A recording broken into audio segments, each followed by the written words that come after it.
بسم الله الرحمن الرحيم. الحمد لله الذي أنزل على عبده الكتاب ولم يجعل له عوجا قيما لينذر بأسا شديدا من لدنه ويبشر المؤمنين الذين يعملون الصالحات أن لهم أجرا حسنا ماكثين فيه أبدا وينذر الذين قالوا اتخذ الله ولدا ما لهم به من علم ولا لآبائهم كبرت كلمة تخرج من أفواههم إن يقولون إلا كذبا فلعلك باخع نفسك على آثارهم إن لم يؤمنوا بهذا الحديث أسفا إنا جعلنا ما على الأرض زينة لها لنبلوهم أيهم أحسن عملا وإنا لجاعلون ما عليها صعيدا جرزا أم حسبت أن أصحاب الكهف والرقيم كانوا من آياتنا عجبا إذ أوى الفتية إلى الكهف فقالوا ربنا آتنا من لدنك رحمة وهيئ لنا من أمرنا رشدا فضربنا على آذانهم في الكهف سنين عددا ثم بعثناهم لنعلم أي الحزبين أحصى لما لبثوا أمدا نحن نقص عليك نبأهم بالحق إنهم فتية آمنوا بربهم وزدناهم هدى وربطنا على قلوبهم إذ قاموا فقالوا ربنا رب السماوات والأرض لن ندعو من دونه إلها لقد قلنا إذا شططا هؤلاء قوم اتخذوا من دونه آلهة لولا يأتون عليهم بسلطان بين فمن أظلم ممن افترى على الله كذبا وإذ اعتزلتموهم وما يعبدون إلا الله فأووا إلى الكهف ينشر لكم ربكم من رحمته ويهيئ لكم من أمركم مرفقا وترى الشمس إذا طلعت تزاور عن كهفهم ذات اليمين وإذا غربت تقرضهم ذات الشمال وهم في فجوة من ذلك من آيات الله من يهد الله فهو المهتد ومن يضلل فلا تجد له وليا مرشدا وتحسبهم أيقاظا وهم رقود ونقلبهم ذات اليمين وذات الشمال وكلبهم باسط ذراعيه بالوصيد لو اطلعت عليهم لوليت منهم فرارا ولملئت منهم رعبا وكذلك بعثناهم ليتساءلوا بينهم قال قائل منهم كم لبثتم قالوا لبثنا يوما أو بعد يوم قالوا ربكم أعلم بما لبثتم فابعثوا أحدكم بورقكم هذه إلى المدينة فلينظر أيها أزكى طعاما فليأتكم برزق منه وليتلطف ولا يشعرن بكم أحدا إنهم إن يظهروا عليكم يرجموكم أو يعيدوكم في ملتهم ولا تفلحوا إذا أبدا وكذلك أعثرنا عليهم ليعلموا أن وعد الله حق وأن الساعة لا ريب فيها إذ يتنازعون بينهم أمرهم فقالوا ابنوا عليهم بنيانا ربهم أعلم بهم قال الذين غلبوا على أمرهم لنتخذن عليهم مسجدا سيقولون ثلاثة رابعهم كلبهم ويقولون خمسة سادسهم كلبهم رجما بالغيب ويقولون سبعة وثامنهم كلبهم قل ربي أعلم بعدتهم ما يعلمهم إلا قليل فلا تمار فيهم إلا مراء ظاهرا ولا تستفت فيهم منهم أحدا ولا تقولن لشيء إني فاعل ذلك غدا إلا أن يشاء الله واذكر ربك إذا نسيت وقل عسى أن يهديني ربي لأقرب من هذا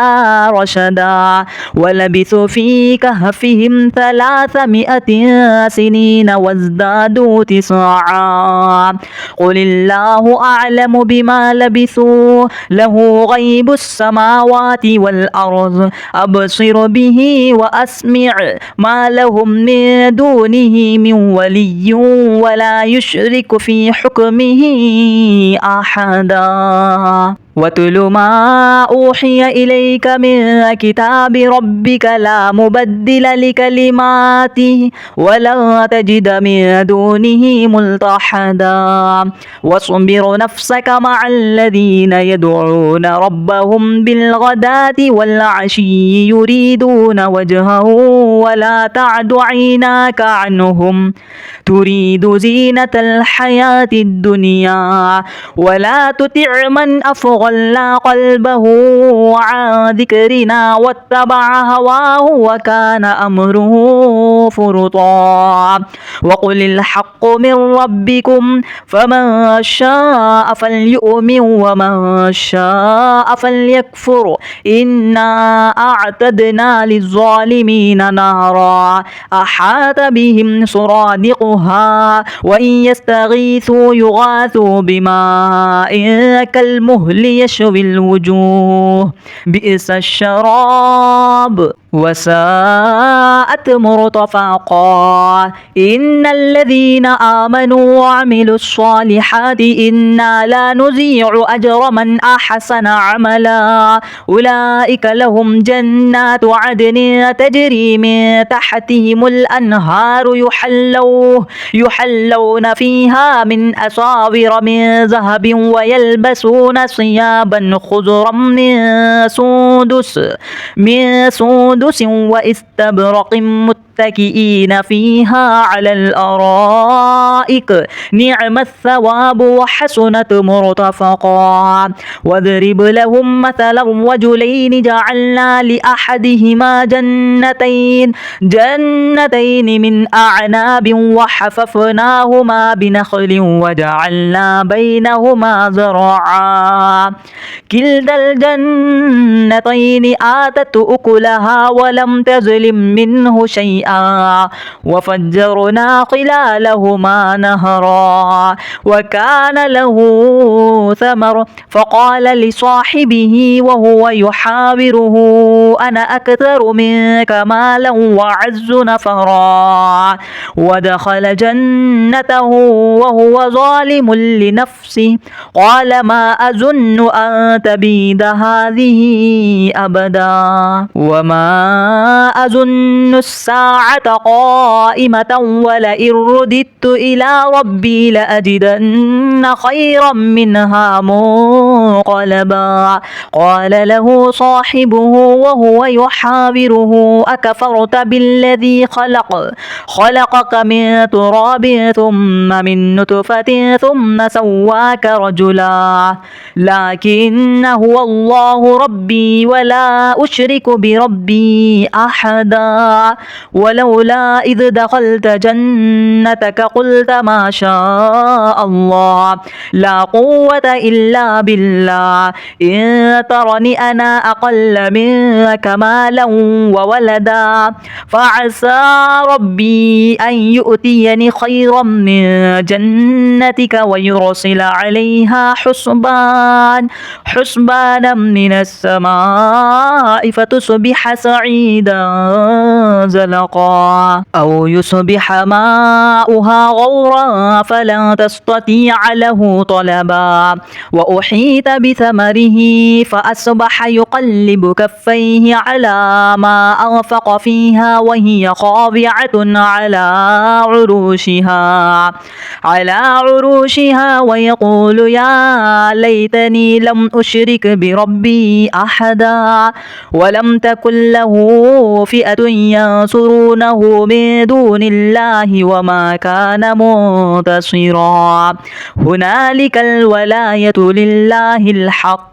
هو خير ثوابا وخير عقبا واضرب لهم مثل الحياة الدنيا كماء إن أنزلناه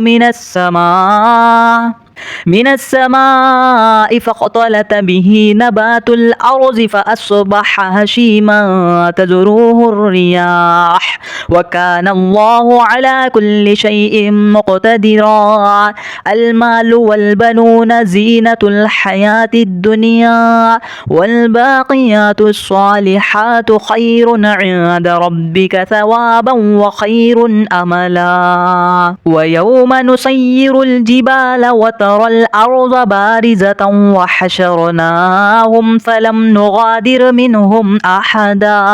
وعرضوا على ربك صفا لقد جئتمونا كما خلقناكم أول مرة بل زعمتم أن لن نجعل لكم موعدا ووزع الكتاب فترى المجرمين مشفقين مما فيه ويقول يا ويلتنا ما لهذا الكتاب لا يغادر صغيرة ولا كبيرة إلا أحصاها ووجدوا ما عملوا حاضرا ولا يظلم ربك أحدا وإذ قلنا للملائكة اسجدوا لآدم فسجدوا إلا إبليس كان من الجن ففسق عن أمر ربه أفتتخذونه وذريته أولياء من دوني وهم لكم عدو بئس للظالمين بدلا ما أشهدتهم خلق السماوات والأرض ولا خلق أنفسهم وما كنت متخذ المضلين عضدا ويوم يقول نادوا شركائي الذين زعمتم فدعوهم فلم يستجيبوا لهم وجعلنا بينهم موبقا ورأى المجرمون النار فظنوا أنهم مواقعها ولم يجدوا عنها مصرفا ولقد صرفنا في هذا القرآن للناس من كل مثل وكان الإنسان أكثر شيء جدلا وما منع الناس أن يؤمنوا إذ جاءهم الهدى ويستغفروا ربهم إلا أن تأتيهم سنة الأولين أو يأتيهم العذاب قبلا وما نرسل المرسلين إلا مبشرين ومنذرين ويجادل الذين كفروا بالباطل ليدحضوا به الحق واتخذوا آياتي وما أنذر هزوا ومن أظلم ممن ذكر بآيات ربه فأعرض عنها ونسي ما قدمت يداه إنا جعلنا جعلنا على قلوبهم أكنة أن يفقهوه وفي آذانهم وقرا وإن تدعهم إلى الهدى فلن يهتدوا إذا أبدا وربك الغفور ذو الرحمة لو يؤاخذهم بما كسبوا لعجل لهم العذاب بل لهم موعد لن يجدوا من دونه موئلا وتلك القرى أهلكناهم لما ظلموا وجعلنا لمهلكهم موعدا وإذ قال موسى لفتاه لا أبرح حتى أبلغ مجمع البحرين أو أمضي حقبا فلما بلغ مجمع بينهما نسي حوطهما فاتخذ سبيله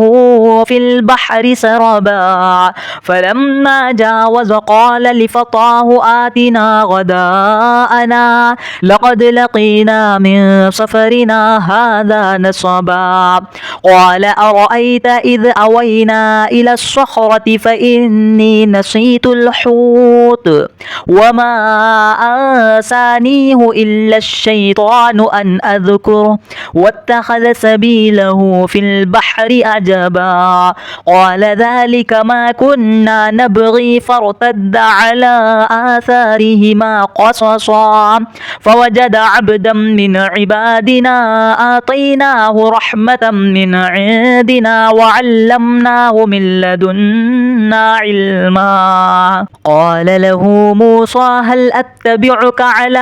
أن تعلمني مما علمت رشدا قال إنك لن تستطيع معي صبرا وكيف تصبر على ما لم تحط به خبرا قال ستجدني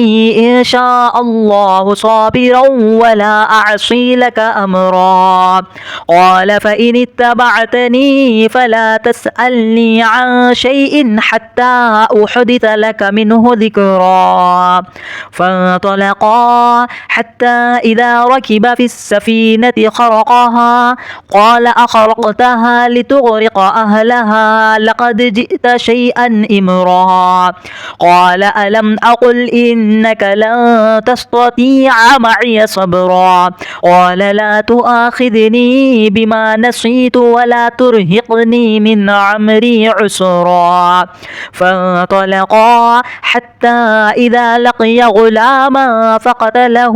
قال أقتلت نفسا زكية بغير نفس لقد جئت شيئا نكرا قال ألم أقل لك إنك لن تستطيع معي صبرا قال إن سألتك عن شيء بعدها فلا تصاحبني قد بلغت من لدني عذرا فانطلقا حتى إذا أتيا أهل قرية استطعما أهلها فأبوا أن يضيفوهما فوجد فيها جدارا يريد أن ينقض فأقامه قال لو شئت لاتخذت عليه أجرا قال هذا فراق بيني وبينك سأنبئك بتأويل ما لم تستطيع عليه صبرا أما السفينة فكانت لمساكين يعملون في البحر فأردت أن أعيبها وكان وراءهم ملك يأخذ كل سفينة غصبا وأما الغلام فكان أبواه مؤمنين فخشينا أن يرهقهما طغيانا وكفرا فأردنا أن يبدلهما ربهما خيرا منه زكاة وأقرب رحما وأما الجدار فكان لغلامين يتيمين في المدينة وكان تحته كنز لهما وكان أبوهما صالحا فأراد ربك أن يبلغا أشدهما ويستخرجا كنزهما رحمة من ربك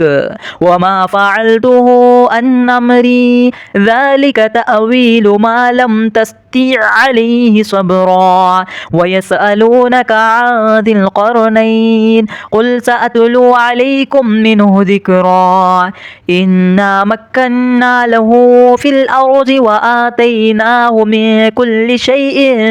سببا فأتبع سببا حتى إذا بلغ مغرب الشمس وجدها تغرب في عين حمئة ووجد عندها قوما قلنا يا ذا القرنين إما أن تعذب وإما أن تتخذ فيهم حسنا قال أما من ظلم فسوف نعذبه ثم يرد إلى ربه فيعذبه عذابا نكرا وأما من آمن وعمل صالحا